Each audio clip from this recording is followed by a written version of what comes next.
The Los Angeles Police Department serves as the primary public safety answering point for the city of Los Angeles. We get a lot of people from out of the country, out of town, they don't know where they're at. Rapid SOS has helped us so much in actually locating these callers. Stephanie Estrada, I'm a Police Service Representative 3 instructor here at Communications Division. My name's Todd Austin, a Senior Police Service Representative 2 with the Los Angeles Police Department.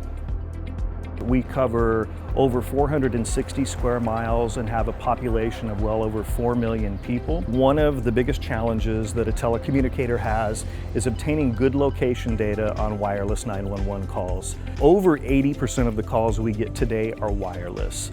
It can be 25-30 seconds before we get a phase 2 location, if we even do. When we learned about Rapid SOS, we were immediately excited. We thought, what an opportunity to be able to get help to someone faster rather than relying on old, outdated technology. With the RapidLite product, that information is available instantly, whether or not that person hung up in the first 5 or 10 seconds of the call. That's huge for us. My fellow dispatcher had a suicidal caller. She was depressed, but she did not want to provide a location. So once we queried Rapid SOS, we were able to get a hit on her location and send her the police. I think for those centers that don't have the capability right now to integrate Rapid SOS into their existing CPE or CAD equipment, the standalone RapidLite system is super easy to use. It's literally typing in the phone number and clicking enter, and all the data that you need for that call is immediately displayed. It was a very quick and easy training session, 5 or 10 minutes. Most people came out, they logged on to the system, became familiar with it immediately. This is undoubtedly